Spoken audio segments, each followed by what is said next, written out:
Hello, I am Dr. Neeraja, Chief Fertility Specialist, Dr. Neeraja's Fertility and Gynec Center, KPHB, 6th phase.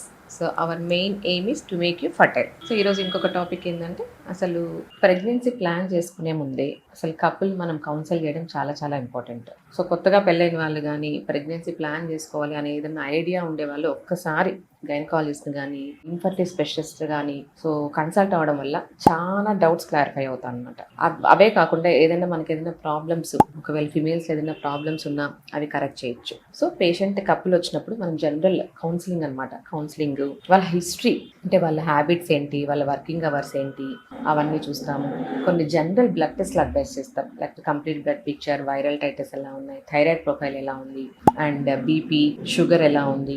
So కొన్ని renal function test, blood urea, serum creatinine, general టెస్ట్లు advice చేస్తాం. So వాటితో పాటు ఫీమేల్స్కి ultrasound, transvaginal ultrasound is very very important అనమాట. So దాంట్లో మనకి uterus ఎలా ఉంది, ఓవరీస్ ఎలా ఉన్నాయి, ఓవేరియన్ రిజర్వ్ ఎలా ఉంది, ఇంకేమైనా సిస్ట్లు కానీ ఫైబ్రాయిడ్స్ కానీ ఇంకేదైనా ప్రాబ్లం ఉందా, మనకు ప్రెగ్నెన్సీ కాకపోవడానికి, ప్రెగ్నెన్సీ రాకుండా అవడానికి ఏమైనా ప్రాబ్లమ్స్ ఉన్నాయి, అవన్నీ మనం ప్రెగ్నెన్సీ ప్లాన్ చేసుకునే ముందు అన్ని కరెక్ట్ చేసుకోవడం చాలా చాలా ఇంపార్టెంట్. సో చాలా మందికి ఇప్పుడు ఇద్దరు వైఫ్ అండ్ హస్బెండ్ చాలా బిజీగా ఉంటారండి. వాళ్ళ సెక్షువల్ ఇది కూడా చాలా ఫ్రీక్వెన్సీ చాలా తక్కువ ఉంటుందన్నమాట. సో ఎలా ఉంటుందంటే ఆల్మోస్ట్ ఓవులేషన్ డేస్ మిస్ చేయడం అయిపోతుంది. సో చాలా మందికి ఇది ఐడియా ఉండదన్నమాట.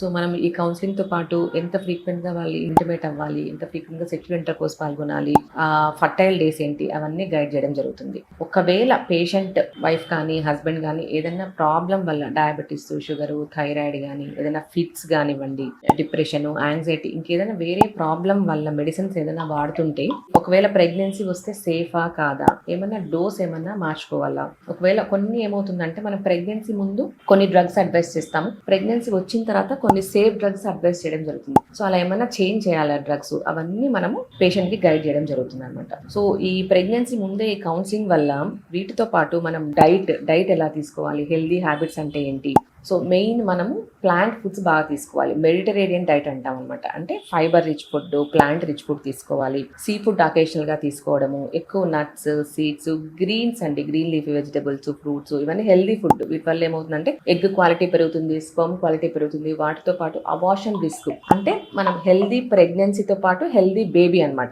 సో రెండిటికి ఈ డైట్ అనేది చాలా చాలా ఇంపార్టెంట్ అనమాట. సో వీటితో పాటు exercises daily 30 minutes to 40 minutes very very important. So వీటి వల్ల ఇట్స్ స్ట్రెస్ బస్టర్, స్ట్రెస్ తగ్గడమే కాకుండా స్లీప్ బాగుంటుంది, అండ్ బాడీకి ఏదైనా మయాల్జియాస్ ఉన్నా తగ్గిపోతాయి, అండ్ బ్లడ్ సప్లై పెరుగుతుంది. సో హెల్దీ ఎగ్ రావడం, హెల్దీ స్పర్మ్స్ రావడము, స్పర్మ్స్ లో మొటిలిటీ పెరగడము, గుడ్ స్పర్మ్స్ రావడము, ఇవన్నీ చూస్తూ ఉంటాం అనమాట. సో ఇవన్నీ జనరల్ టిప్స్ అనమాట. సో ఎవరైతే కపుల్ ప్రెగ్నెన్సీ ప్లాన్ చేసుకునే ముందు డాక్టర్ని సంప్రదిస్తే ఇవన్నీ గైడ్ చేస్తారు. Thank you.